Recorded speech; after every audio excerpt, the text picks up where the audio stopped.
Okay, what is going on, LBHT crew? B, what is going on?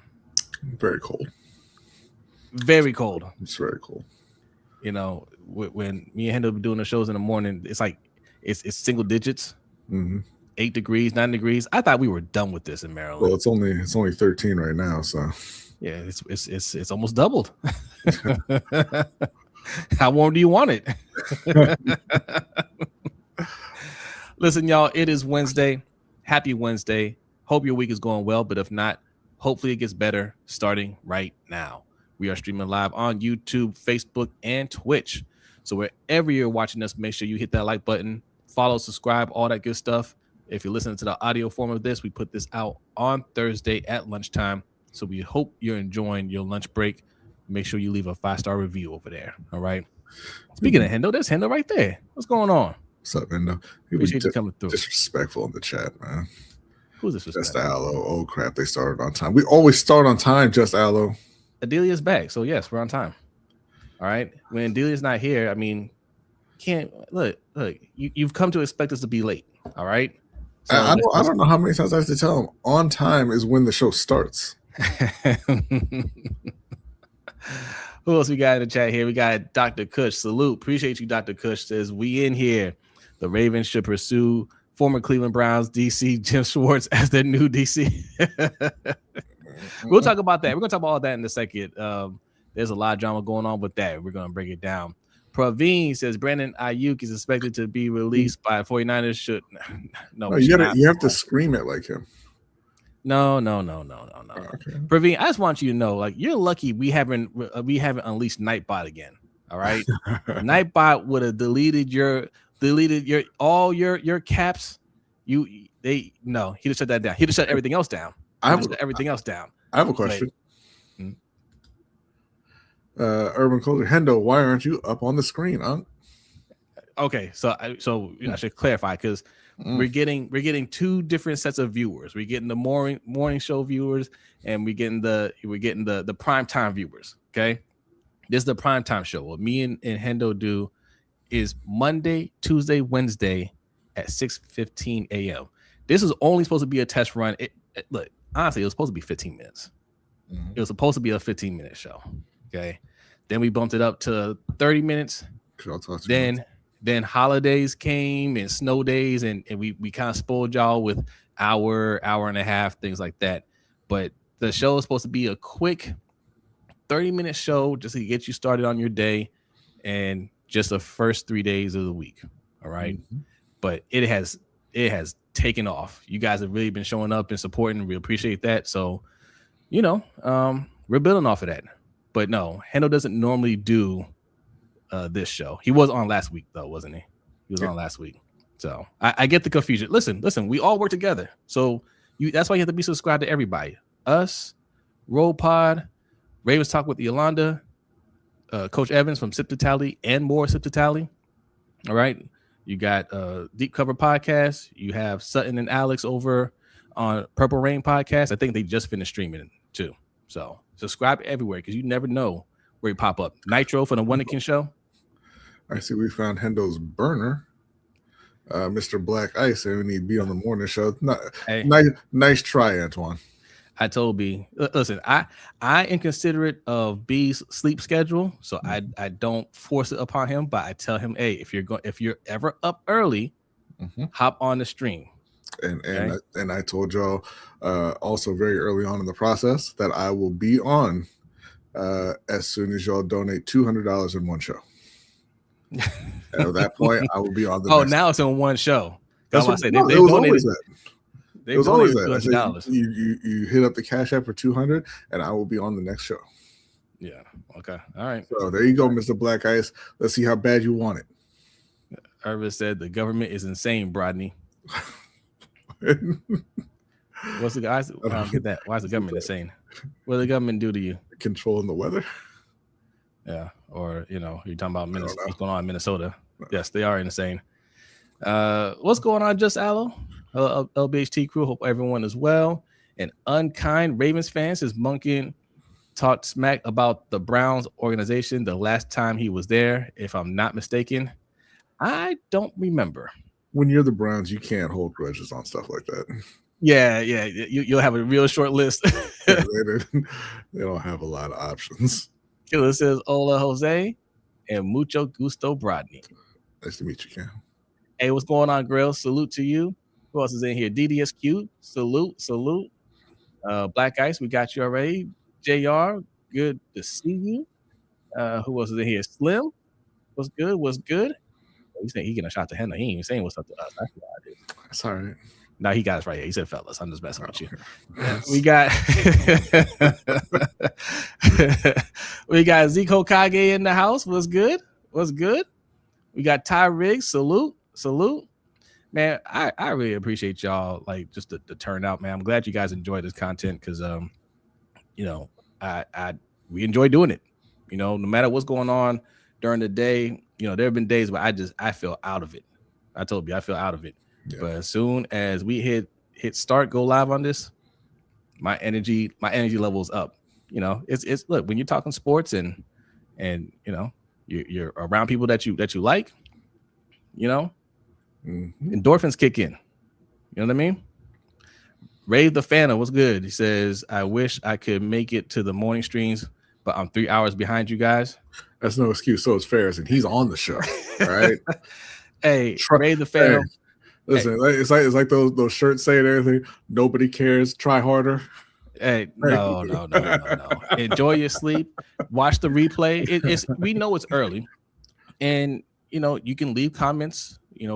Sometimes I respond to them, but you leave comments on the replay just when you wake up. Check it out and enjoy it. Yeah, it's not the 80s anymore. Like, you don't have to catch everything live. No, you YouTube don't. YouTube saves it for you. It's right there. Yeah, that's the thing. Yeah, in the 80s, if you didn't catch it live, you got to wait for the reruns, and who knows when that's going to happen. Mm-hmm. Game Too Easy, what's going on? Oh, talking about George Warhop. Todd Monken took George Warhop with them. Yes. Yeah. Yes. They said he's, of course, just Alice says the morning show isn't early. It's just right. No, what you say, B? They said that Monken is now fighting Harbaugh for a bunch of Ravens assistants. Hey, okay. We're gonna be this is gonna be one of those shows. We're gonna talk a lot about that. Just a lot of coaching drama in general. We're gonna be discussing. We're gonna discuss the Pro Bowl. I asked a question, but I actually didn't look it up. But we'll figure this out together. When was the last good Pro Bowl? Okay, meaningful one, the one that counts. All right. And look, we got a court of public opinion. Someone didn't make it to the Hall of Fame. We'll discuss that. We'll discuss what happened there. We have a lot to discuss. But first, we like to start every show with a Black History fact. And B and Akole have a Black History fact for you.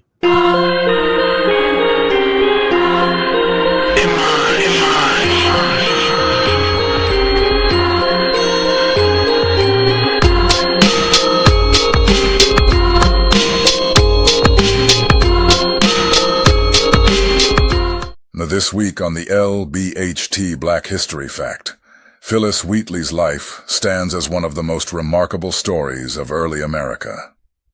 Born around 1753 in West Africa, she was taken from her home as a young girl and forced onto a slave ship, bound for Boston. Purchased by the Wheatley family in 1761, she was given the name Phyllis after the vessel that carried her. Despite the brutality of her circumstances, her brilliance quickly became undeniable. The Wheatleys allowed her an education far beyond what was typical for an enslaved child, and she mastered English, the Bible, and even Greek and Latin classics with astonishing speed. Her talent for writing emerged early, and by her mid-teens, she was publishing poems that captured the attention of readers in the colonies and abroad. In 1773, she released poems on various subjects, religious and moral, making her the first African American to publish a book of poetry and one of the earliest women in America to do so. Her work challenged racist assumptions of the era and demonstrated the intellectual power of an enslaved African girl at a time when such a thing was considered impossible by many. Her poetry often explored themes of faith, freedom, and human dignity, and her voice resonated strongly during the Revolutionary period. After gaining her freedom, Wheatley continued to write, though she faced significant financial hardship and struggled to publish a second volume. Her later years were marked by instability, and she died in 1784 at just 31 years old. Even with her short life, her impact was profound. Wheatley opened the door for generations of black writers and remains a symbol of resilience, genius, and the transformative power of art in the face of oppression.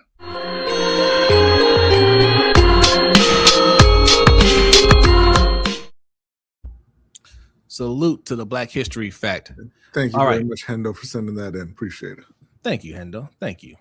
Okay. The first thing we're going to put up here on the screen. Now, Adelia, I did. First, one thing. First. Oops, wrong one. Urban Closer says he has a Black History Fact. Where do I send it? You can send that to us on Twitter, on Instagram, on TikTok. Those are all at LBHT Show. You can email us at LBHTShow@gmail.com. You're also in our Discord, so I know that you can reach us there. You can on Discord as well. Anywhere you can get in touch with us, you can go ahead and send that over. Anywhere where you can message us and we respond, you can send it there. Yeah. Now, I wasn't sure if you were gonna make it. I know you were having some power issues, so I have some things on my side I'm gonna put up on the screen. No worries. I didn't want to put it in the StreamYard thing because it messes up on my end. But first thing, breaking news. We're not so breaking anymore. Todd Monken is going back to Cleveland. This time as the head coach. Now, there was some drama going on here because it was Nate Shieldhouse that was reportedly the front runner, and Monken was in the running, but it was some confusion as to whether they needed to keep Jim Schwartz on or not. And I think that's what scared most of the coaching candidates away. Was you're going to tell me that who I need to keep as my defensive coordinator? Now, Jim Schwartz is a really good defensive coordinator, excellent defensive coordinator. But when coaches get hired, they want to bring on their people. Even young ones like Shieldhouse, usually like the young ones that have a little experience, they might be able to be influenced a little bit more. But Shieldhouse, from what people say about him, has a genius mind, and he might know exactly who he wants, and it may or may not be Jim Schwartz. So then they said, okay, cool. We're gonna let Jim Schwartz. He's gonna be a candidate. He's going. In fact, rumors were he was a front runner. All of a sudden, he became the favorite. All of a sudden, yeah. After everybody else, bowed out. Yeah. And then Tom Monken came in and said, yeah, sure, I'll take him as a defensive coordinator. Why not? And they're like, you got the job. Part of me is like, yeah, you named him, but did he say yes? Like, because everybody else is like, no, thank you. I don't want to do that anymore. I'm not interested in that. So he got the job, and they said, hey, Jim, you're out. Well, you're not out. You're out as a head coach, but we still want you as a defensive coordinator. And Jim said,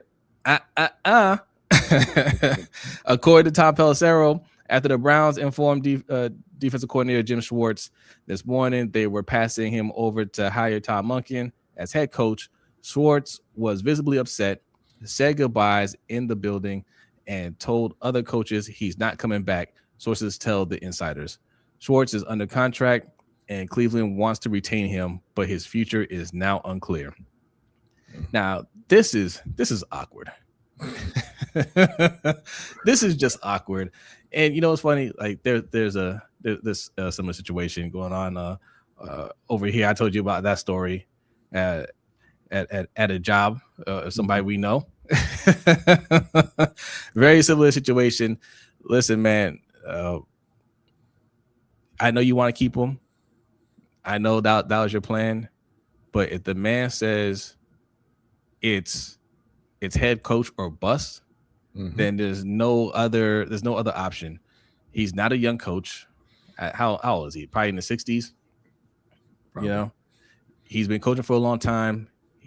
This is pretty much his last shot to be a head coach. Yeah. And if he's not going to be a head coach, he can be a defensive coordinator anywhere. And it doesn't have to be in the NFL. If you're gonna be a jerk and not let him off his contract, he'll go to college. He'll go to high school. Like he'll go home. He don't care. Yeah. Right? Like, no. I'm out. So, they don't need to prolong it. I mean, look, I'm pretty sure they're just trying to talk him into staying right now. Right. Yeah. That's the only thing. They're trying to talk him into staying. I don't know why. If you see a head coach that you really like and they say, hey, I got a guy in mind, he's not the only defensive coordinator out there. No. You're doing it because Myles Garrett likes him.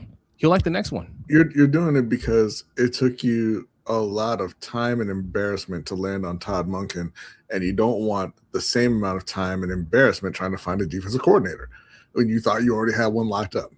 That's why you're doing it. But that's why when you interview these coaches, you ask, do you have a staff assembled? Or do we need to help you put together one? You don't know they asked that. I mean, they made them write their own essays. Is it in the essay? Right?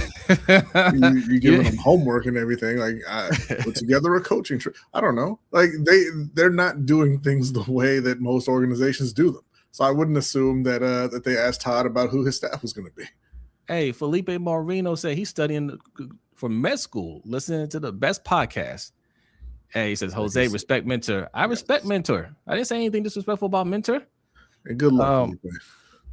Dr. Felipe to you. Okay. One day. For sure. Yeah, man. Congratulations to Todd Monken. I don't know. Is he going to be a good head coach? I don't know. Right. But that's one of those hires. Okay. You know what I'm saying? That's one of those. Okay, we'll see. I don't think he did a bad job with the Ravens. I know that's kind of some people are like, he wasn't good. Some think he did well. I think he did fine. I think he strikes me as just an offensive coordinator, and he's not a great offensive coordinator. And honestly, I'm a little wary of mid-season game where they're in it in the fourth quarter and he benches Quidshon Junkins, and then we got to come on here and apologize to John Harbaugh because maybe that Derrick Henry wasn't his fault, right? Maybe that was Todd.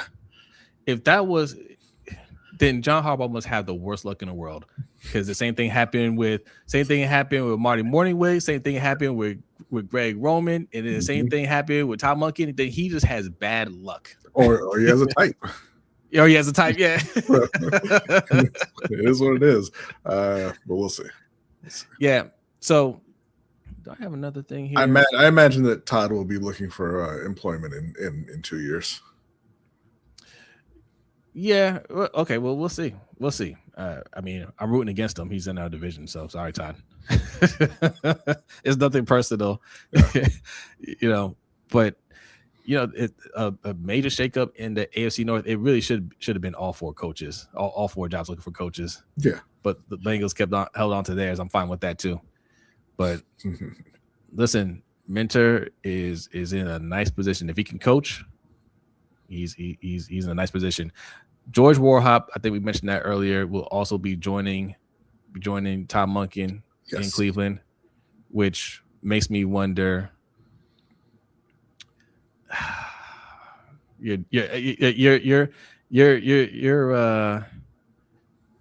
decision making skills, okay? Exactly. Like, maybe George Warhop isn't a bad coach. Maybe it could be. Listen. He's been coaching for a long time.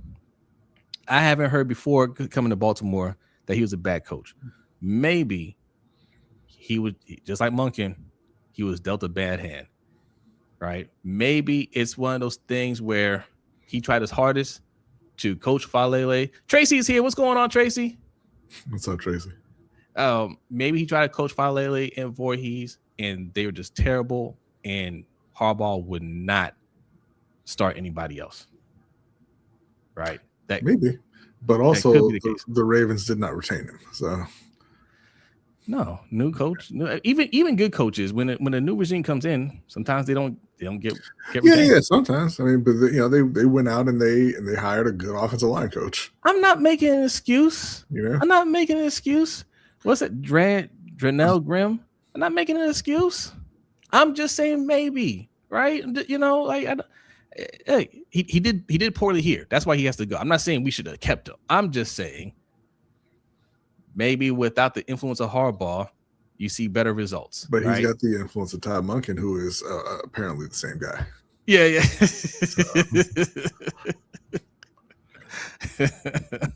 It's unfortunate. Oh man, but look, Shieldhouse is still out there. They're saying that he's expected to go back to the Rams, but I'll say this: the Ravens should still be calling him, because you have to take anything that's reported nowadays with a grain of salt, right? When they say he's expected to go back to the Rams, not he is going back to the Rams. I don't trust any of these reporters' analysis or opinion, because they get it wrong too much for my comfort these days. So he could still very well be in play. Sure, anything's possible, but I'm certain that without getting a head coaching job, his preference would be to be an offensive coordinator where he's already comfortable, he already knows the players, already has a lot of talent, and he knows he can shine and try to be a head coach next year. Yeah, but he's not a coordinator over there though, right? He's a pass. No. But the thought process is, that LaFleur might be in on the Raiders job, so maybe he moves on and Shieldhouse moves up. If not, again, you're on a team that has Puka Nacua and Devontae Adams and Kyron Williams and will be reigning MVP and Matt Stafford, and that you can put out a great product and to enhance your resume for another year, and then be at the top of people's list next offseason. Oh yeah, definitely. He's in a win-win situation. It all depends on what he wants to do. Like, does he want to get some play calling experience?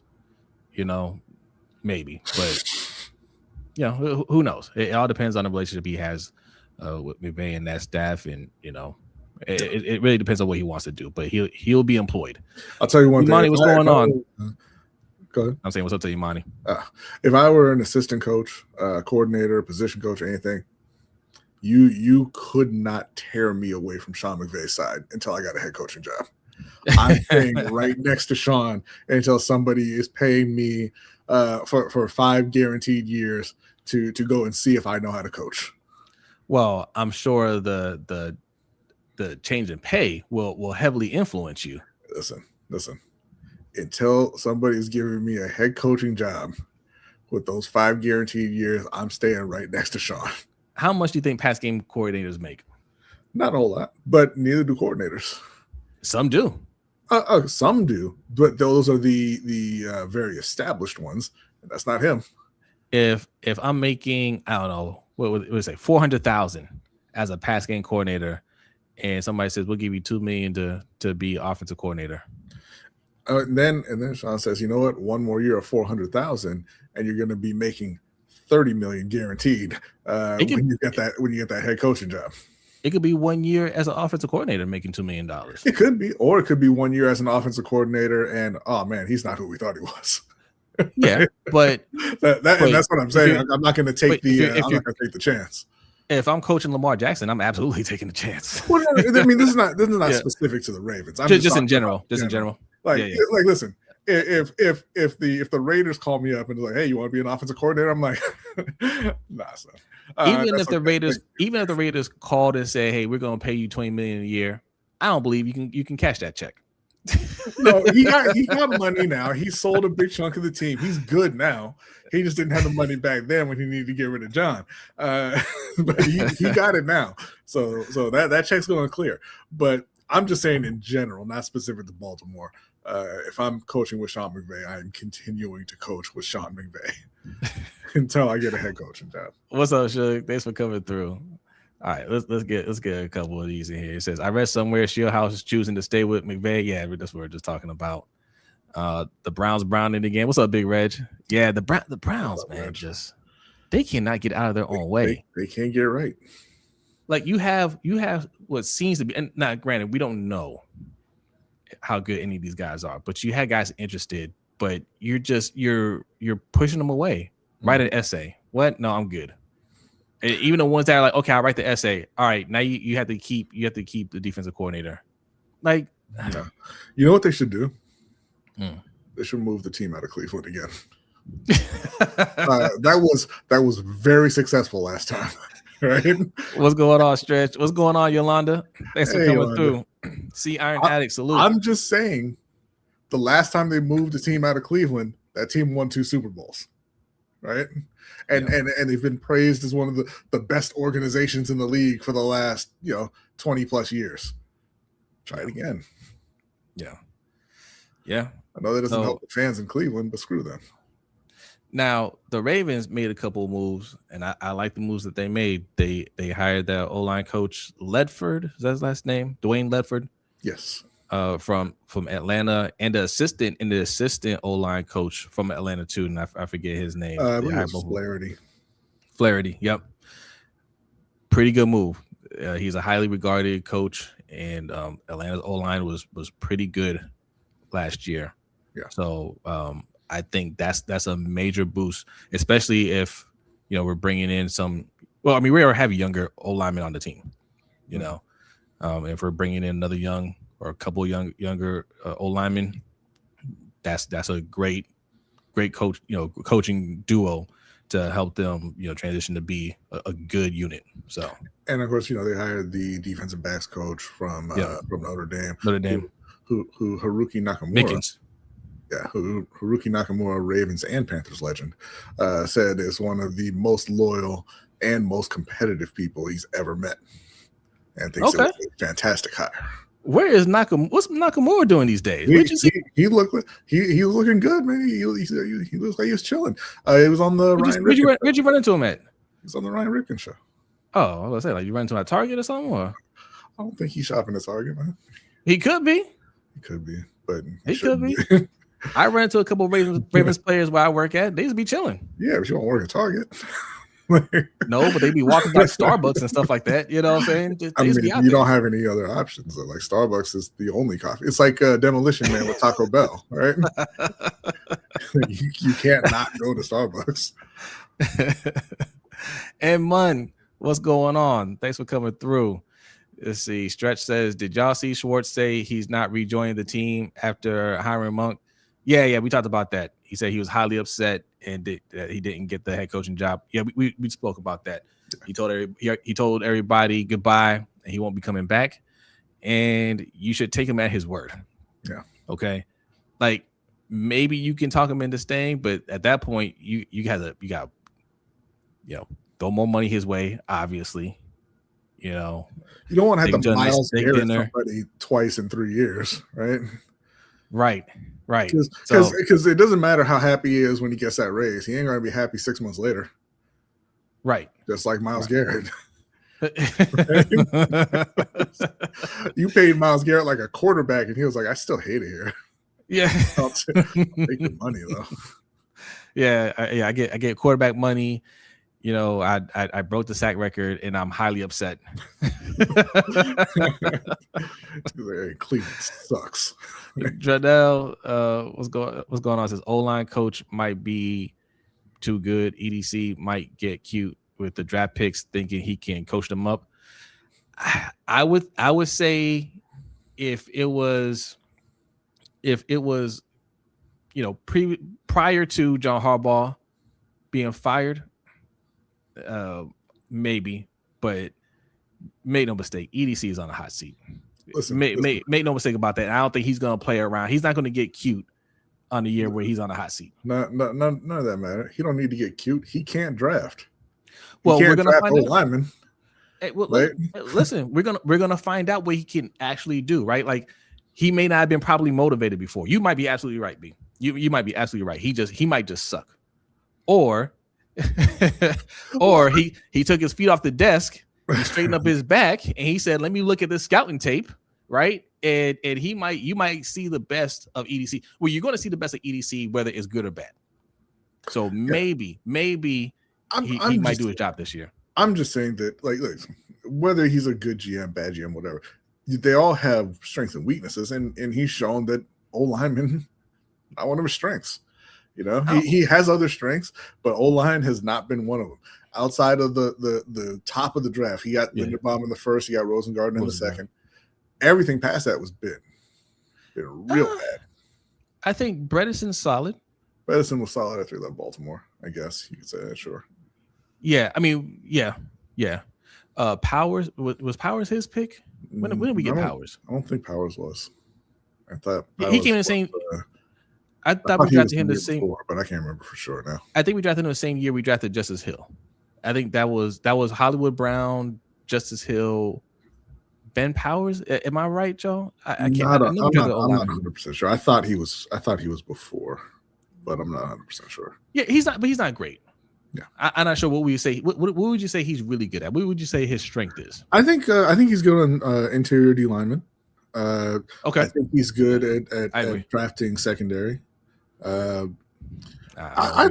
think so. You know, Kyle Hamilton, he's a top pick, obviously. That's what I'm saying. But Nate Wiggins is a later first round pick. I think that I think, listen, despite what Ravens fans feel about him, I think Brandon Stevens was a good pick. Like, that's a guy who didn't even play corner, and they turned him into a good starting corner, for Baltimore. So I mean, he saw the future with that one, right?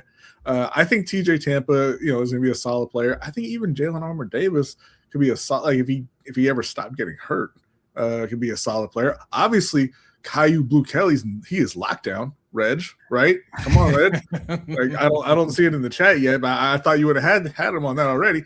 But I think he's drafted. He brought in. He didn't draft Geno Stone, but he brought in Geno Stone after the draft. He drafted Ardarius, or was he? He might have been after the draft too. I can't remember now. Okay.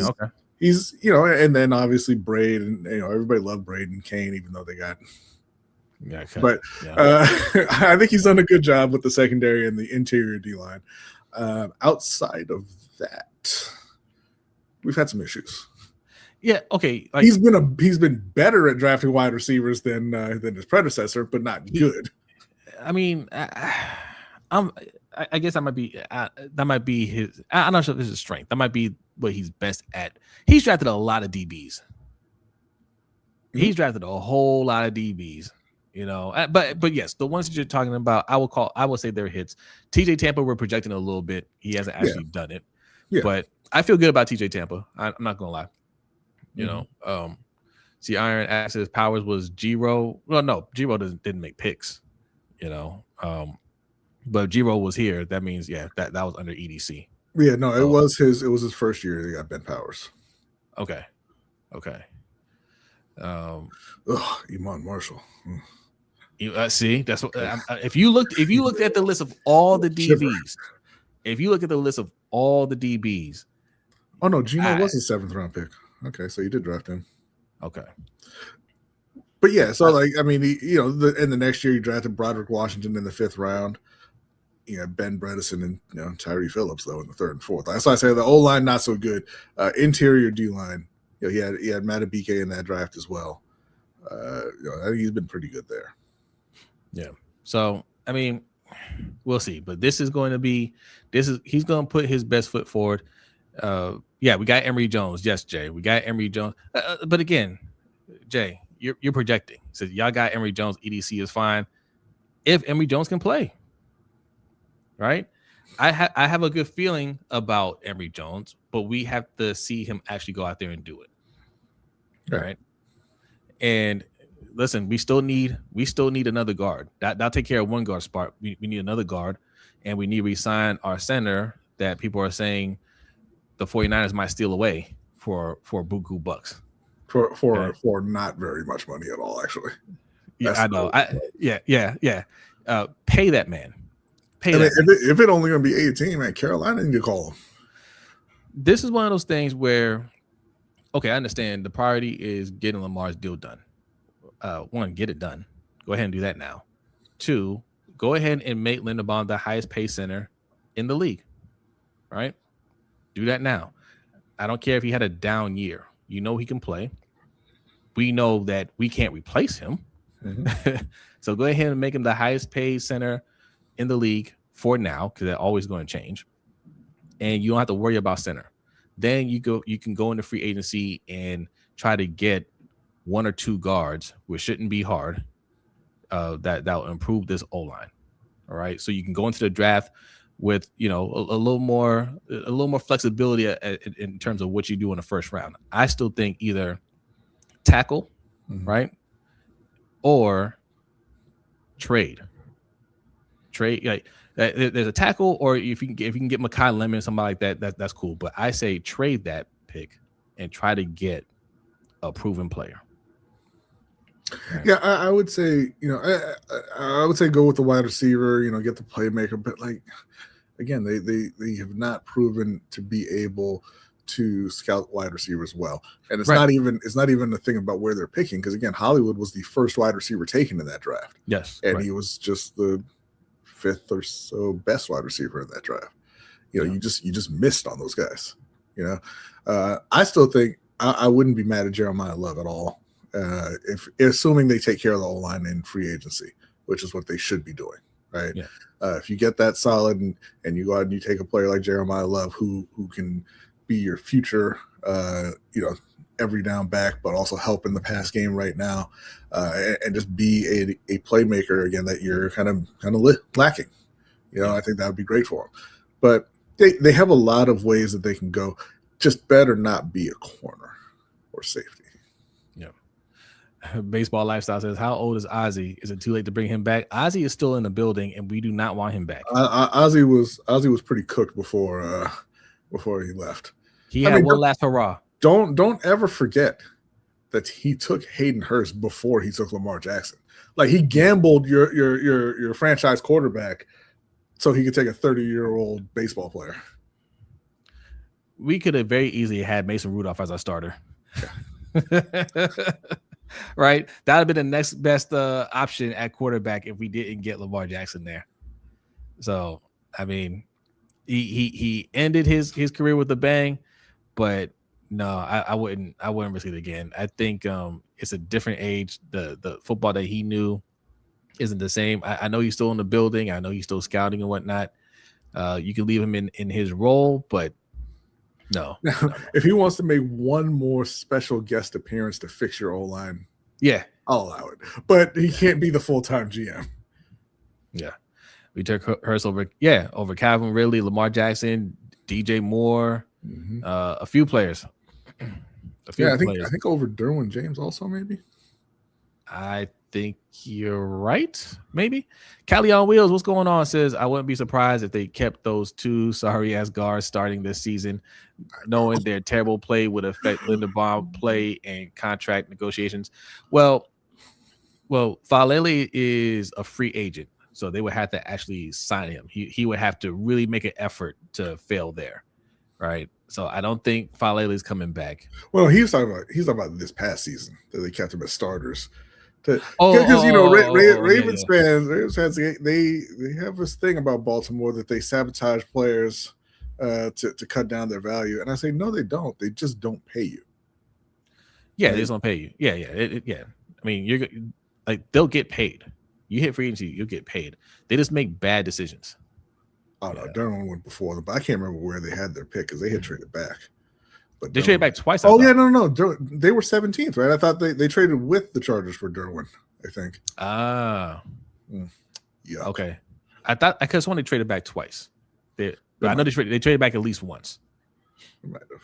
Yeah. I saw something that said Linderbaum might go to the Giants. That's just speculation because Harbaugh is there and they think Harbaugh's going to poach some players. Like every coach takes some players from their previous team that they can, right? Mm-hmm. Like Jesse Minter is going to do that here, and that's why I was kind of looking at the list of Chargers free agents to see who we might be able to grab. Now they just re-signed Tyler Tart. I figured that might be somebody we could look at, especially since we don't know what's going on with Matabike. So I know nose tackle is going to be high on their list. They have a guard, Zion Johnson, that's a free agent. you know, they might have to look at him. But there's a list of players over there. Khalil Mack, he's older, but you know, still a solid player, and he knows and he knows the system, right? He's going to bring in at least 2, maybe 3 players, you know, not for a lot of money, but he'll bring some players on. Not always going to go out there and get paid, but he'll bring some players here that know the system. It'll just be an easier transition, right? While the other players are trying to catch up to how he coaches, you know. Yeah, because it's Owe. No Owe. We shouldn't have cut him or traded him. We shouldn't have traded him. Yeah. And Alohi Gilman, like B pointed out before, was already in that system. So Alohi Gilman will probably come back. He understands the system and how he plays. You know. So Travis Jones, 340 pounds, can't be the nose tackle. I don't know. Maybe. What's up, big cuz? Maybe we still Jay, even if he's a nose tackle, we still need another D tackle. Yeah. Like whether he plays D tackle, we need nose tackle, or he plays no tackle, we need D tackle. We still need an interior D lineman. Mm-hmm. All right, like we still need that. All right, we were talking about the Browns. There's some more Browns news. B, I don't know if you saw this. Let me see if I have it. I had it this morning. I was gone. Here we go. Boom. Shador, Pro Bowler. How you feel about that? Yes. Right here. Absolutely. Right here. Disgusting. Okay. Congratulations to Shador Sanders. All right. They tried to hold you back, and you just ended up at the top. Okay. Pro Bowl. When it's all said and done. Okay, obviously, this should not have happened. This is, I mean, if there's ever a sign that the Pro Bowl is no more, this would be it. Okay, I wish nothing but the best for Shador. I think he could develop into a solid starting quarterback at some point. He is not there today, and listen, man, him being in the Pro Bowl, you know. Tyler Huntley made a Pro Bowl bid. Falele was a Pro Bowler. You know, what is even a Pro Bowl now? And I'm gonna ask you in the chat, what was the last meaningful Pro Bowl? When was the last time the Pro Bowl actually meant something? Because it used to be, you look at these older players, you look at their resume, Pro Bowls meant something. Mm-hmm. That was part of your legacy. If you made it to 5 Pro Bowls, 4 Pro Bowls, whatever, that was a big deal. You know, all pro was just extra on top of that. Mm-hmm. But now Pro Bowl doesn't mean anything at all. When did it stop becoming meaningful? Shador, by the way, has the same number of Pro Bowls as T. Higgins now. He just got in. Derek Brown didn't make it, though. But, you know, whatever. I'm going to say that it stopped meaning anything in 1995, because that is when they started allowing the fan vote. And now it's, you know, it's a third fan vote, a third players, and a third coaches. And listen, it's fine if you want to do it that way and you just want to make it a joke. But you just can't then use it as part of negotiations, as part of consideration for, you know, Hall of Fame. You can't use it in any of your for what do you call them, incentives in your contracts or anything like that. If you want to make it a joke and just say, hey, you know, this is just a fun thing for the fans, and so we're going to put whoever in there, fine. But you just can't pretend that it matters in any way. Yeah. Daniel Franklin says Sean Taylor's hit was the last meaningful one. That's the last one you remember for sure. For sure. I'm gonna push back on that. Sean took it a little too seriously. All right. That's not what anybody was there for. Right? And if you don't remember, he hit the punter. Okay. Yeah. It wasn't it wasn't a ball carrier, it was just a punter. The punter. The punter don't get hit like that in the game. He wasn't expecting that down there in Hawaii. Yeah. Now, Obi-Wan Shinobi, thanks for coming through, says there's also the fact that tons of players are turning down the Pro Bowl, so the 10th rated guy in voting is getting to go as a Pro Bowler. Yeah, but that's kind of our point. Like because they didn't turn down before.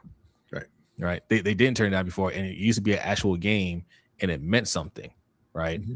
At what point the players look at this and say, it's not worth my time? Yeah. And I think it has to have coincided with the salaries kind of exploding, right? Because they get paid extra for that game, but once your salary starts skyrocketing in the NFL, do you really want to? Like, it's a risk versus reward thing, right? Yeah. You're not getting paid a ton for it, and there is the danger that there's a Sean Taylor lurking, and you don't know, and you get hurt. Robert Edwards was a very good rookie running back for the Patriots. He wasn't in the Pro Bowl, but he was part of the Pro Bowl festivities. He played their flag football game. It was on the beach for some reason, and tore his ACL. And this was before players could just bounce back from torn ACLs. And it really derailed his entire career. So, I mean, like I said, I'm going to stick with 95 when they started allowing fans to be a part of it, and just, it's gone downhill since then. But it's completely. I don't think it's that far back. Stretch says around 2010, around that time. I can't remember exactly the time frame, but I remember around the time I was like, okay, I'm checking out. It was when I think it was around Peyton Manning's. I think it was Peyton Manning's last Pro Bowl. I think he was in Denver at the time, and was it Jeff Saturday? Jeff Saturday was not playing for the Colts then. I can't remember who he was playing for. He was playing for, I want to say he was playing for the end. I can't remember where, but they weren't playing on the same team. And they, just a symbolic thing. They let Jeff Saturday take or Peyton Manning take a snap from Jeff Saturday, during a play. And I'm like, this can't happen, even in a Pro Bowl. Packers. That's who it was. Packers. Yes. Obi-Wan Shinobi remembers. Yes, it was the Packers. And I was like, I get the symbolism. I understand that, but that's against the rules. Right? Like you can't do that. That was the last one I watched. I can't remember what year that was, but that was not okay with me. Yeah, I don't watch I don't really watch the Pro Bowl. Like, it just wasn't really interesting to me because it's not a real game. But you know what? I'm fine with it. I'm fine with this. I'm fine with this whole thing being a joke, and nobody cares. And I mean, people still watch. Everybody says it's a joke, and people still watch it. It gets some really high ratings every year. But yeah, it rates really well. But because the danger here is, if you want to police the Pro Bowl and police the All-Star game like fans like to do, the danger is you go the other direction and become baseball, where it's stupid important, right? Where the All-Star game determined home field advantage in the World Series. Yeah, I don't mind the spectacle of it, right? I don't mind that. Whatever is going to get people to watch, cool. But these fourth alternates, no, right? Like, especially since they're not playing any actual game anymore. You don't need to have alternates. This is the Pro Bowl list. We'll have some little thing to celebrate that, the media week of between Super Bowl, right? But the Pro Bowl list is the Pro Bowl list, right? Because when you get down to where Shedeur Sanders is a Pro Bowler, that defeats the entire purpose of this. Yeah. I don't even know. They shouldn't play a game anymore. They should go back to not back to, but they should just have a series of competitions. And they've started to do that recently. I remember they used to have the quarterback competition. I used to love that, where they would put all the quarterbacks through 5 or 6 drills and determine the top quarterbacks and all. Like, that's fun stuff. It doesn't have the injury risk, but you still get to see the players competing and all that. They still get their free trip and their bonus money and all that. I just think, like, you're playing 17 games. Guys don't want to play an extra one. Well, it's too brutal. What you and I have been saying for a while, what they should have done is, you had the Senior Bowl going on right now. You had the Senior Bowl game go, that would be your actual game during Pro Bowl, since you have guys that are getting ready to go into the NFL. So it's showcasing the up and coming talent. You can have the actual people that are voted to the Pro Bowl, be there, Some might help with drills, whatever. They're doing some skills challenge or whatever, but they're just there for the event in general, right? Mm-hmm. That would mean more for everything overall. But I'm sorry, like Shedeur Sanders is popular. That's why he got the nod. But there's so many other alternates that you could have picked over Shedeur. That's just it's just not right. All right, we got 140 people in here. That's what I'm talking about. Hit that like button. If you're new in here, go ahead and hit that subscribe button. What are you looking at, B? Baseball Lifestyle says MLB got the best all-star historically. False, because they are actually still playing baseball. But no, but again, that goes to my point. It's because they made it too important. And they made it so the players have to go and take it seriously and have to try, because there was real meaning attached to it, and it was stupid. And they stopped doing that recently, obviously, but you don't want that either. Well, I'm glad Baseball Lifestyle brought up baseball, because our next subject, I say this, I used to say this often. Baseball has the biggest joke of a Hall of Fame in all the pro sports, because they don't let their best players in the Hall of Fame. Yeah, your greatest players of all time are in the Hall of Fame because we think they took steroids. We think they took steroids. They've never tested some of them have, but the ones that haven't tested positive, we highly suspect. And you juice, you lose, get it naturally. See, there you go. There you go. We got baseball purists here. Okay, well, what about amphetamines? Right. Is that natural? What about when you grease the baseball? Is that natural? But those are things that are celebrated in the baseball. Like it's just part of the game, right? Like, and some juicers do get in. Is Andy Pettit in the baseball? No, Pettit's not. I think he'll. Pettis. I said Pettit. But he's not right now. But it's all these are media things, right? Because writers get to vote. But in baseball, they really want to be the gatekeepers, right? Did we like you? Is what it comes down to. Did we like you? That'll determine if you get in, if you're gonna be first ballot. All that stuff.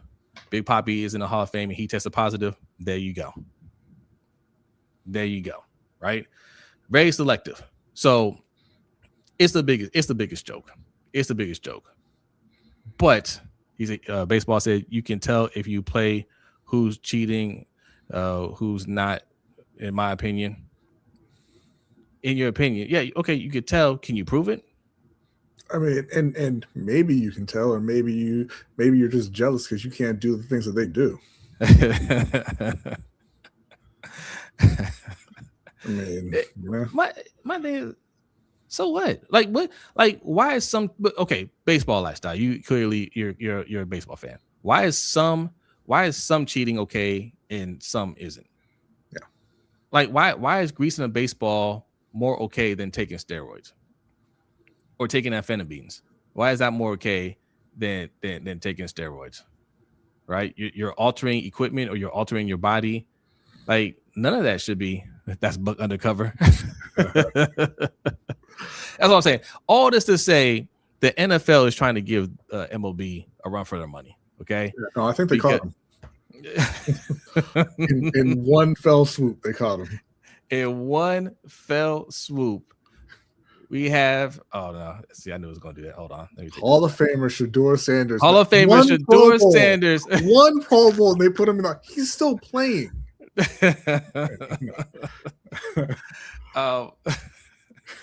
Bill Belichick, 8-time Super Bowl winning head coach, is not a first ballot Hall of Famer per Seth Wickersham and Don Vanetta Jr. That's what that DVN stands for.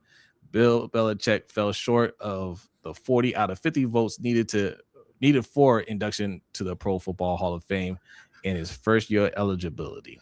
I don't like that they put 8-time Super Bowl winning head coach, because it implies that he won 8 Super Bowls as a head coach. That's the way that reads. Right. But that's not he won true. 6. Yeah. He won 6. Listen, this is just, I mean, there's no excuse for it. It doesn't Well, matter how you. well, there is an excuse for it, and I'm going to present that excuse as this is the court of public opinion, which did not mention. But gavels and all, we're here now. And this was not my original thought, because I looked at it and I said, that's a joke. Obviously, he's a first ballot Hall of Famer. He won 6 Super Bowls. Well, he won 8, but 6 as a head coach. But I forget who I saw online saying it, but they said, they made Terrell Owens wait because, essentially because they didn't like also him, a joke, but because of off-field things, right? Because he was doing sit-ups in his driveway, because he beat down a defensive lineman who didn't think a wide receiver was like that, because he called Jeff Garcia gay. They made him wait, even though he was clearly a first ballot Hall of Famer, right? So if you're going to set that precedent, then Bill's got to wait too, because Bill is a cheater. Well, yeah, but that was also a joke, and you're right. Yeah, absolutely. Yeah, you're right. I mean, you're talking about T.O. Like, they made T.O. out to be some crazy wild criminal. He never been in any trouble with the law, no, right? At all. Never cheated the game. He was just great, right? He had an attitude and a super hard worker, which is what you claim. What you claim that you want. Yeah. Okay. He might have been a little difficult to work with some coaches, some teammates. So what? He's still a great player. So what? And he made the game so much more entertaining. He's the one who ushered in that whole. They shut it down after a year or two, or the wide receivers were trying to one up each other with their celebrations every week. Yes, he's the one that brought that about. Yes. Yeah, they treated T.O. like AB, who also needs to be in a Hall of Fame, right? Like, I understand he's done a lot of stuff off the field, but the Hall of Fame isn't supposed to judge that. The Hall of Fame is supposed to judge your performance on the field. Mm-hmm. And on the field, he was great. Yeah. So in terms of the Hall of Fame, T.O. and AB, Hall of Fame, same thing. Yeah. But yes, I think that Bill Belichick should have been a first ballot Hall of Famer, obviously, but so should have Terrell Owens, no question. Yeah. But again, if you're going to say that we're taking off the field into account, we're going to say that you're taking their attitude into account, you're going to say that you're taking things that are not the game into account, then, if it's good for the players, then it's got to be good for the coaches and the GMs and the owners too. Well, you make a compelling argument, but that's not why they kept them out. Okay. Report has it that there is a certain someone, this man right here, Bill Polian. It says Bill Polian was a vocal figure in the Hall of Fame deliberations involving Bill Belichick, with Spygate and Deflategate coming up among voters during discussions. Per a voter who spoke anonymously, Polian, the former Bills and coach GM and longtime Patriots rival, told some voters he believed Belichick should wait a year, quote unquote, as penance for Spygate. And I'll say that Bill Polian has said that is categorically false, and that he honestly can't remember whether he voted for Bill Belichick or not, which is wow. But Bill Polian, as somebody said in the chat, Bill Polian is you want to talk about, we talk about generational players and things like that. We talk about the GOAT and everything. Like, there's only one Bill Polian when it comes to hating. There will never be another. There's never been anyone anywhere near his level. There never will be again. Bill Polian is the absolute worst. Yeah. And he's a liar. Yeah. And he's a liar. Like, don't. No, I'm sorry. Don't tell me you had a first round grade on Tom Brady.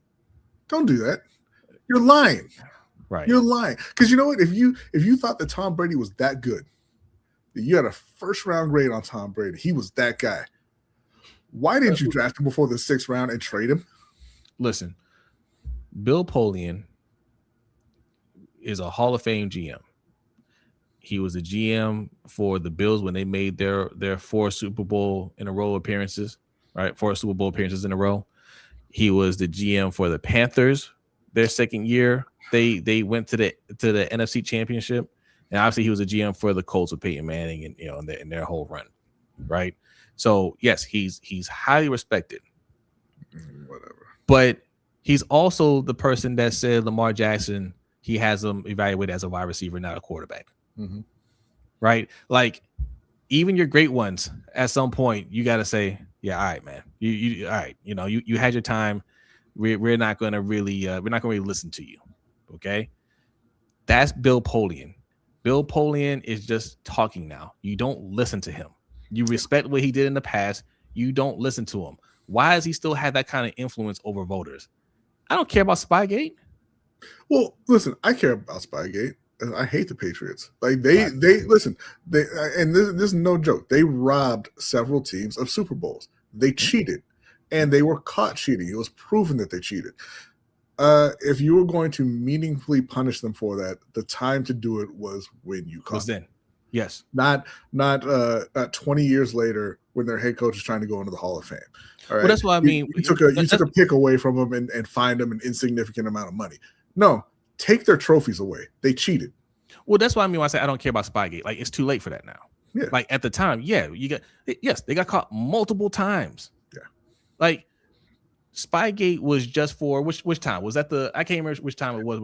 It was the first three for Spygate, and then they had the Deflategate where Tom Brady was like, "I'll break my iPhone. I'll get another one tomorrow. I don't care. You can't look at my texts." Because even at the whole Spygate thing, they got caught again. Right? They got caught again. Lord. Kwame says, "Actually, B, they were already punished." Actually, Kwame, I said meaningfully punished. So no, they weren't. What? How did they get punished? They lost a pick and they got fined. Was it a first round pick? I think it was. I'm pretty sure it was a first. Yeah.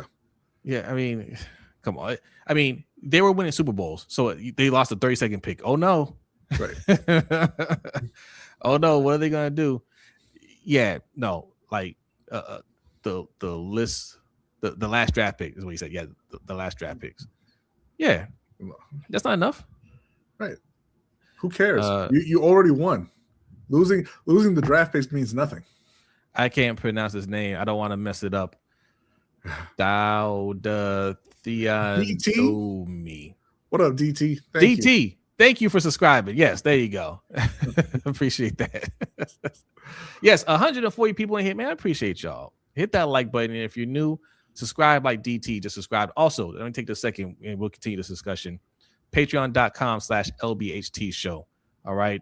I appreciate the people that signed up recently. I haven't forgotten about your coins if you signed up for the $10 tier. It's just been a lot of snow out here and ice. You know, it's been a little dangerous. We haven't even been receiving our mail. I don't know what's up with that. You know, they come and collect they collect the recycle. You know, U.S. Postal Service can't make that trip out here. I'm just saying. But you'll be receiving your LBHT crew coin. That's this right here. That's the semi-original logo. That's a legacy logo right there. That is a microphone with a fork through it. All right. You'll get one of those. Also, all the tiers, including the $5 tier, that'll give you access to our overtime show. That happens right after this show. So if you enjoy hanging out with us, be a channel member or sign up to the Patreon. That's the preferred way. Patreon.com/LBHT Show. And you can be a part of the overtime show. Also, LBHTShow.com is where you can get the merch. You like what we're wearing here? Be More Bleeds Purple. All right. You get a nice beanie over there. We got a lot of stuff on that store. LBHTShow.com. Also sign up for the newsletter. It is free. Which comments are you reading, B? OJ wasn't punished enough doesn't mean you can punish him again. How did he cheat the game? Well, listen. First off, OJ was not convicted. Okay, that's a very different scenario. But second, what we said was you should have punished him then. You can't do it now. Yeah. Another person that needs to be punished is Suge for trying to sell the bootleg coins. I got coins that are low for $2.99. No, so again, like that's not a good comparison. One, I don't think when you're looking Hall of Fame, what is Hall of Fame to you? What does Hall of Fame mean? That's what you did on the field, on the basketball court, whatnot, right? the things that you did outside of that should not factor in. That has nothing to do with the game. Otherwise, Right. if we want to factor in stuff that's off the field, then baseball's got to erase the first however many decades of their Hall of Fame. Yeah, like the first, I don't know how long, however long they were around during segregation. Mm-hmm. Right, nobody from the segregation era should be in the Hall of Fame. Right, if we're talking about if it's a morality thing, it's about your performance on the field, and again, like B said, OJ wasn't even convicted, but even if he was, that has nothing to do with his football career. Absolutely nothing. Which is exactly why, AB, they're going to try the hardest to keep AB out. They shouldn't. Yeah, he's not going to get in though. No, he's not, but he should be in. It's very difficult for wide receivers to get in, period. It is. And so he's not. He's never going. I know, but it's not because he's not good enough. It's because he's AB, right? Mm-hmm. Baseball Life says Negro Leagues was the standard, in my opinion, so I'm different. Word to Josh Gibson and Satchel Paige. Yeah. Facts.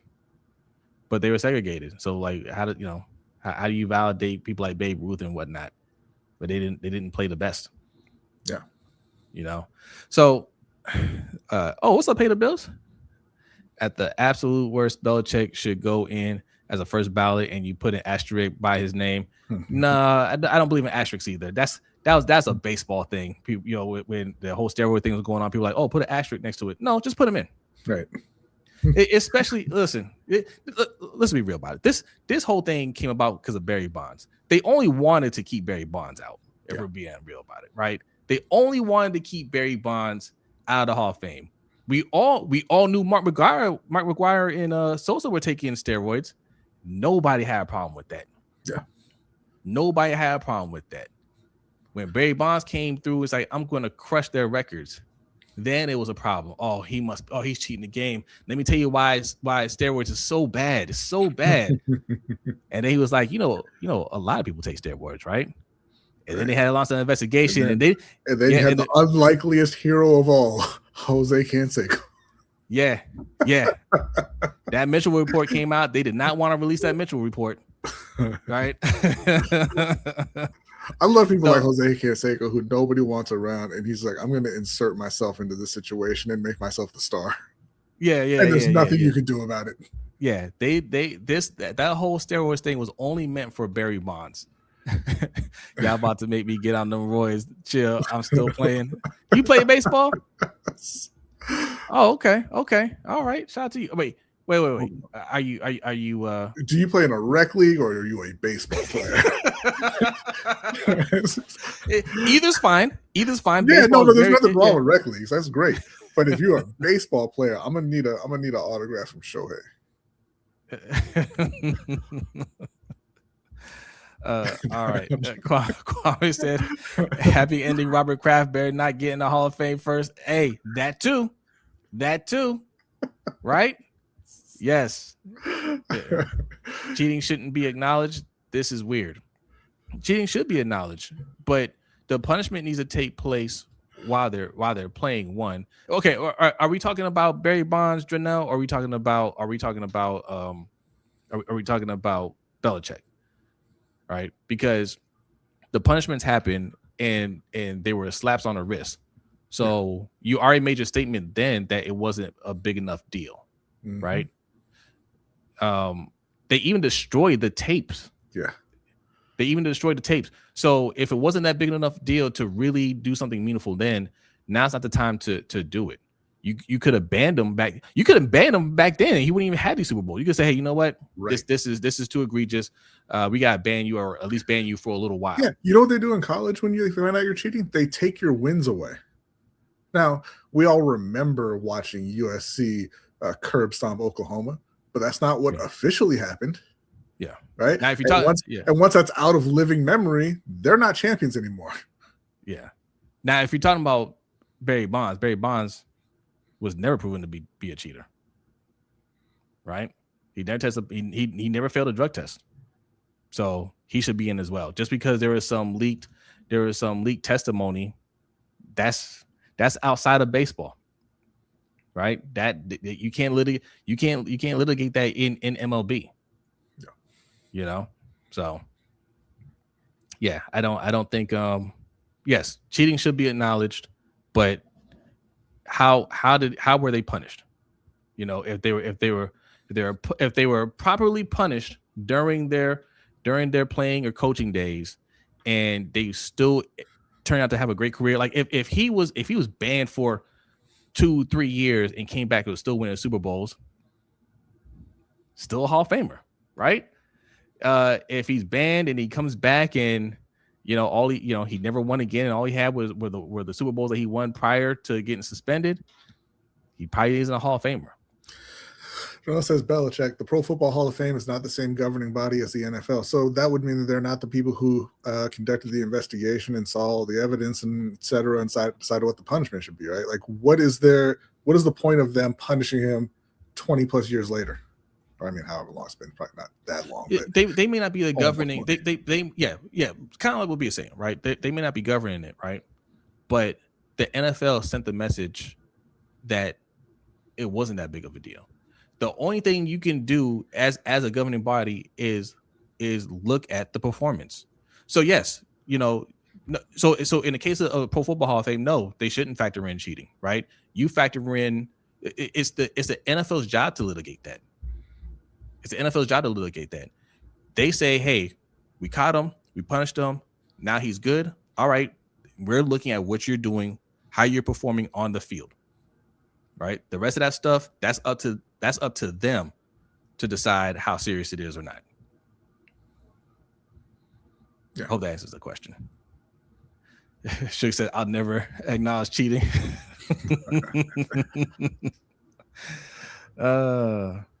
Let's see. I think Bill's being punished enough right now. He has an annoying 20-something-year-old girlfriend. Obi, I bet she ain't annoying him. Right. She's annoying you. Yeah, but she ain't annoying Bill. But we'll see next year or the year after when Large Benjamin is up for the Hall of Fame, if they still have that same that same off the field perspective. Talking about Ben Roethlisberger. Mm-hmm. Talking about Ben Roethlisberger. Yeah. So yes, this is one of those things, and this will be a 1-year thing. He'll be in next year. They knew when they held him out this time that would ruffle some feathers. Some people wouldn't be happy with that, and it's kind of just to kind of stick it to him a little bit. And I'm gonna tell you something else. This is my theory. This is my theory of why he really didn't get into the Hall of Fame on his first ballot. It had nothing to do with what Bill Polian is saying there. Bill Polian he just rambles now. Nobody's listening to Bill Polian, right? They'll put it on Bill Polian, but they're not listening to Bill Polian. This came from the Brian Flores lawsuit because he was the one that got that started. Yeah, he was. He was the one that sent that text message pretending that he was texting Brian Daboll. You weren't texting no Brian Daboll. Right. So that could very well be the case. When we first covered that lawsuit, we said you didn't mix them up. Right. Right. Well, and then what happened afterwards, right? The greatest head coach of all time got zero interest on the open market after he left New England, and he was, kind of shuffled off to North Carolina to go live out his days in disgrace. Now, just to recap, if you don't know what we're talking about, Brian Flores is currently suing the NFL, right? And that's probably the big reason why he's not a head coach right now.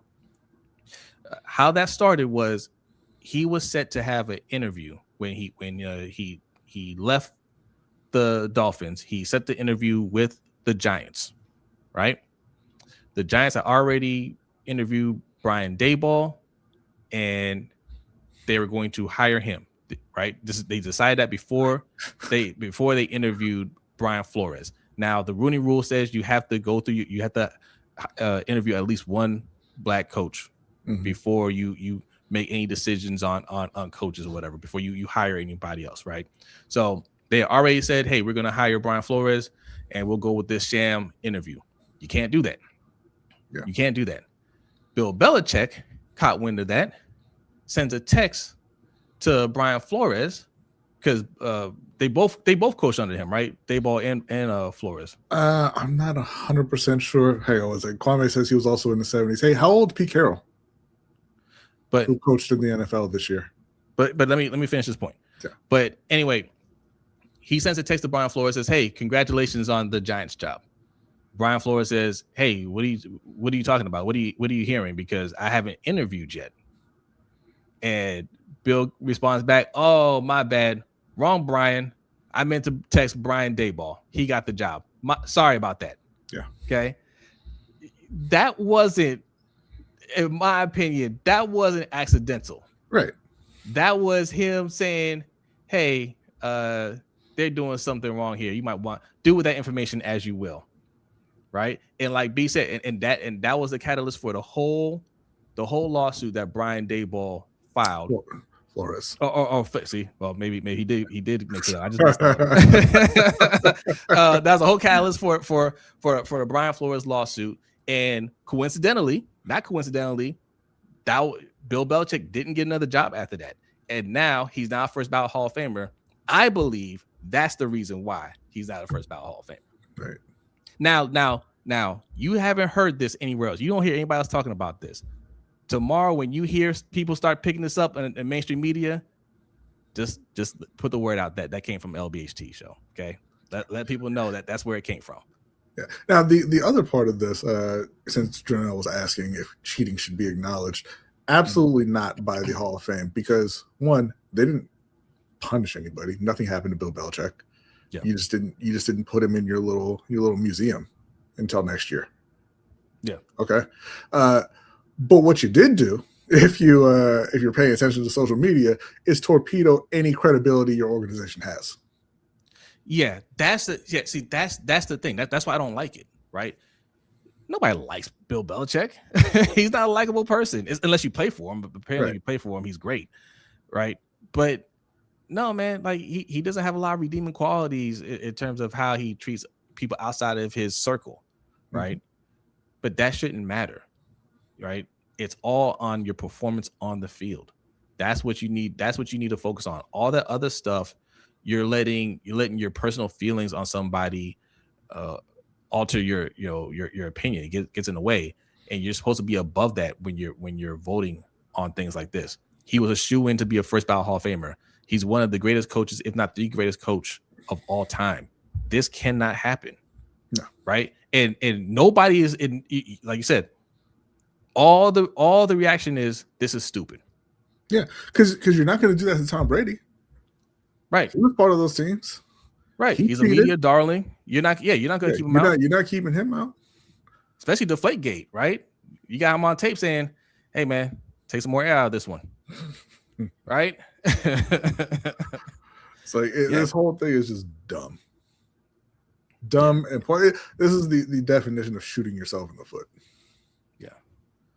Flagship likes my theory. Thank you, Flagship. I like that theory too.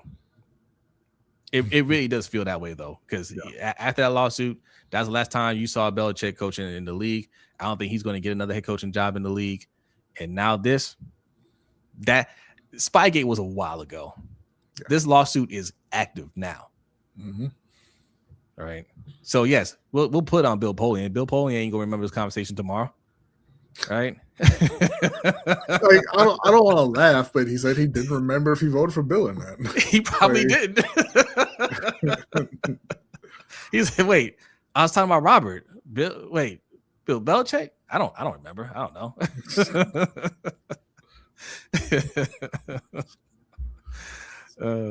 All right. Okay, we've been going for over an hour. 150 people in here. Hit that like button if you're new in here. Hit the subscribe button so you don't got dementia. That's not funny, man. Hey, you didn't wait. Did baseball did you tell us if you played in a major league or rec league? He said he said he got traded to some Chicago team. I didn't put it up because you were talking. Put it in the chat again. Baseball got traded to Chicago Dogs. That's a team. Who knows, man? Like there's 8 million minor league teams. Maybe. Yeah. Good for you. Good for you, man. Keep grinding, man. I'm guessing. We're rooting for you. We're rooting for you.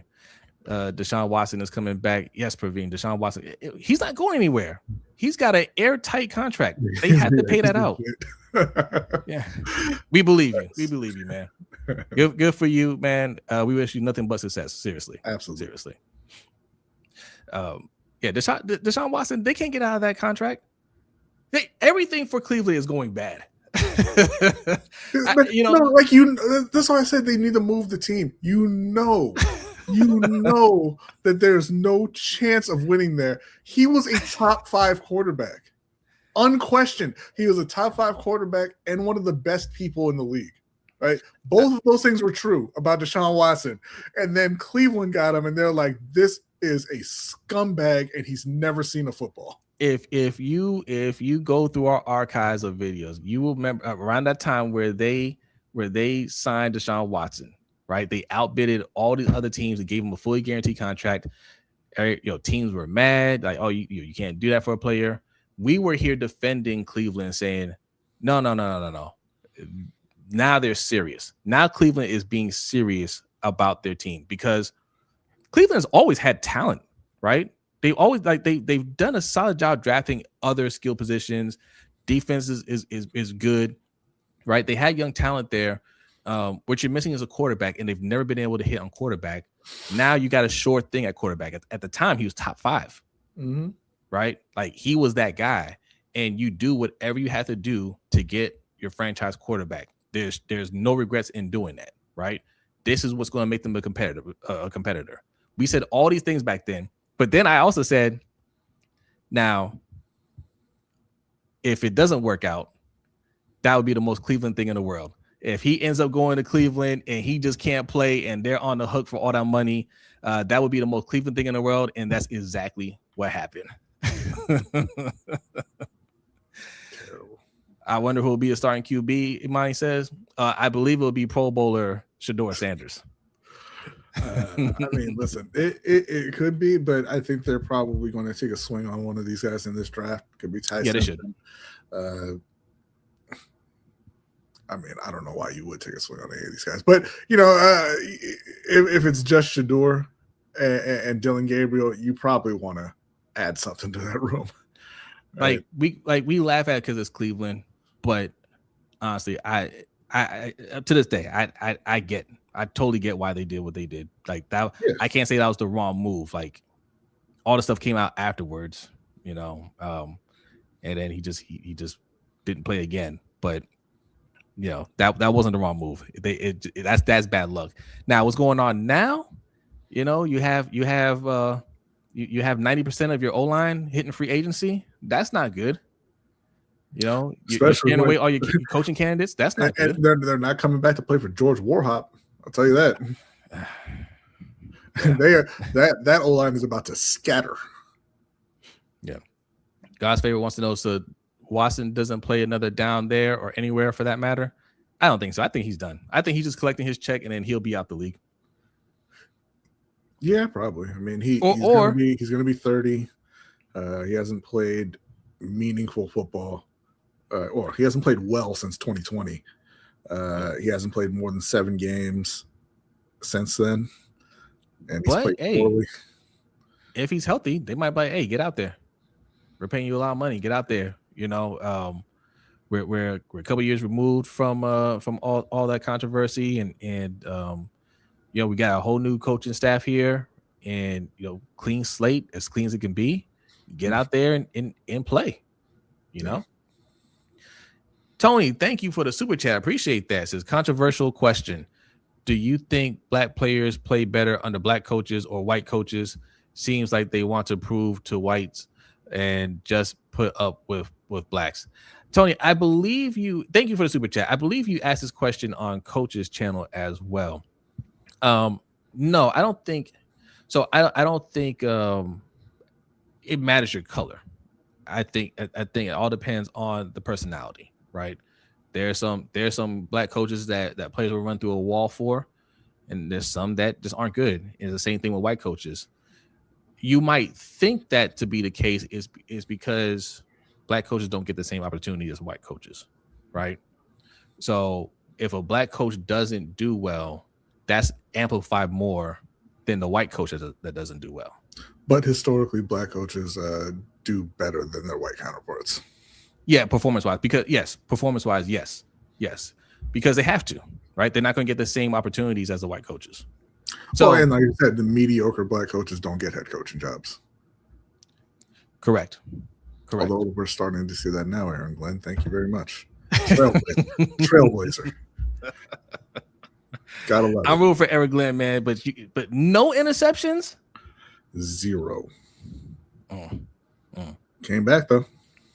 Yeah. Yes. But yes, you can see white coaches fail multiple times and get head coaching jobs until they get it right. You're not going to see that with black coaches typically.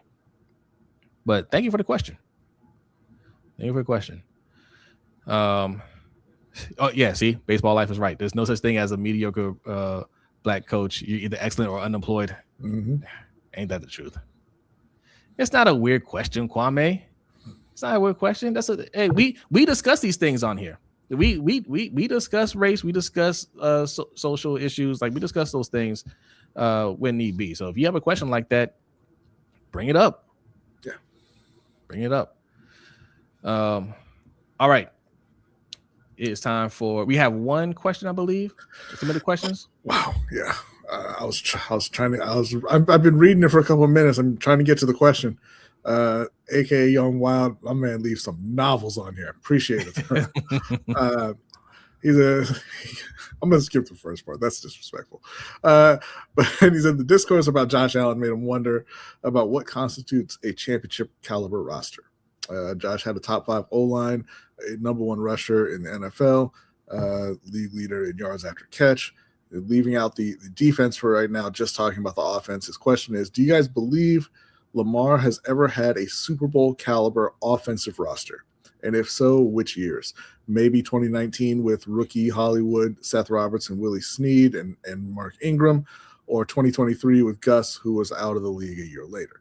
Rookie Zay and the reanimated skeleton of OBJ, who was out of the league a year later. Also an O-line so poor that they had to rotate tackles to stay afloat. What do you think? I think 2019 is probably the closest he's had to like Super Bowl caliber roster. I mean, you could say they're Super Bowl caliber in the sense that they had expectations they could have won it. But I mean, you listed off some of the names that at wide receiver there that wasn't good. Listen, I'll say this. The answer is yes. He's had Super Bowl caliber offenses, and the reason is look at the team that's in the Super Bowl right now. Yeah. The New England Patriots.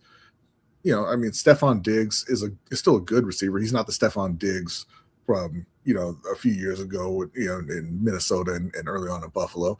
He's a good receiver. Outside of that, they got Kayshon Boutte. Yeah. Mac Hollins is in heavy rotation over there. So not a lot of, they got Travion and Ramondre Stevenson's a good backfield, right? Hunter Henry's a good tight end. None of these guys are great players. Their O-line was good, and they have not been performing in the playoffs. But all this to say, what wasn't Super Bowl caliber in Baltimore was the coaching. It's not the offense. If they had better coaching, they could have won the Super Bowl in several of those years. 2019 for sure. When they made the AFC championship, like you said, 2023 for sure, they could have won the Super Bowl, but they did not have the coaching to get them there. So, well, I'm glad you brought the Patriots. The Patriots had one other thing that the Ravens didn't have. And that's this schedule right here. Oh no! See, Bill Polian. Damn it, Bill Polian. This right here. There you go. Play Bill Polian every week. You're gonna win a lot of games. Close enough. This schedule right here. We had some fun with this morning, me and Hendo. This is the Patriots schedule. Week 1, fired coach. Week 2, fired coach. Week 3, fired coach. Week 4. I don't like that. South. I don't like that week 4 thing that they got to go on. All right. That I don't think that's a shot at the NFC South, right? It definitely is. Actually, yeah, because Week 5, fired coach. Week 6, NFC South. Week 7, fired coach. Week 8, fired coach. Week 9, fired coach. Week 10, NFC South. Week 11, Jets. Week 12, Bengals. Week 13, fired coach, Jets, fired coach. Yo, almost everybody they played, the coach got fired. That's a sweet schedule. That's a sweet schedule. And but at least one of those NFC South coaches got fired too. You could have put that on there. You have to put NFC South 4 times. Yeah. I saw somebody in the comments say, "Hey, if no mediocre black coaches get hired, explain Raheem Morris. Raheem Morris is a good coach. He shouldn't have been fired. I think Raheem Morris is one of those coaches. There's a lot of coaches that don't really get a chance to build their team. Once they build the team up, they fire the coach and bring in somebody that they want to actually run the team. Mm-hmm. So Raheem Morris, I think he's been a victim of that many times. He's an excellent defensive coordinator. That's why he always gets these opportunities. But I think had Raheem Morris got to actually stay in Atlanta and build that team up, and listen, and it's starting to change, right? Like you have gotten some bad black coaches hired, but that's a very recent thing. They usually don't get second opportunities. Yeah, we're also talking about over the history of the league. Yeah. So, what's going on? Adrian says Jets and Bengals coaches could have been fired also. Yeah. Mm-hmm. Yeah. We're talking about Aaron Glenn just a second ago. Hating on Raheem Morris like he didn't finish tied for first in the South. All right, that's the show. We gave you an hour and a half. If you want to hang out with us some more, go over to our patreon.com/LBHT Show. The Overtime Show is starting next. We're going to be talking some Allen Iverson. Allen Iverson was in the news recently about how, he interacted with the fans there, some people that paid to go and see him and whatnot. And we just want to have a discussion about what are athletes' obligations to the public, right? To fans, they're human beings too. They're allowed to have, human moments, whatnot. But also, if people are paying to come and see you, what's the proper way to conduct yourself? We're going to have a little discussion about that. Also, Naomi Osaka, I know you guys have probably seen the video now, her interaction with that woman that she beat. I can't remember her name. I just remember she cried a lot and still lost. And we're going to discuss that, and we're going to discuss why in tennis, why do black women in tennis always get this this type of treatment where they have they can't have these moments where they can pump themselves up or just have have these little moments. They're always seen as aggressive, that and more. All right, so come check it out. Patreon.com/LBHT Show. Also, whatever else you want to talk about. You guys have a bunch of questions. You can ask those questions in our chat on the Overtime Show. Lamar is the best quarterback in the league. Look up his passing stats. Basically, leader in all categories. The team/coach was letting him down. Yeah, agreed. No disagreements over here. All right. Anything else before we get out of here, B? That is all. Hey, what's up, Kim? Says, I think if you have undisciplined players, you need a strong black presence to keep them in check. Kim is just saying that because she's a Chiefs fan, and they just brought back Eric Bieniemy, right? They got a little taste of what life is like without Eric Bieniemy, right? Eric Bieniemy was too hard on the players. They didn't like him. It was good riddance when he had to go, and then they started to sink a little bit. They brought in Matt Nagy, and they're like, we need a strong black coach in here. What's Eric doing? Eric, go ahead and leave Chicago. Come back over here. She says yes. All right, we're getting out of here. B, are you ready? I am ready. Adelia, are you ready? Adelia is ready. Hey, appreciate y'all. Thank you so much for hanging out with us. Hey, keep tuning in. We got more content coming your way. Patreon members, channel members, get ready. The Overtime Show is starting right now. Everybody else, have a great night. and we will see you next time. Peace.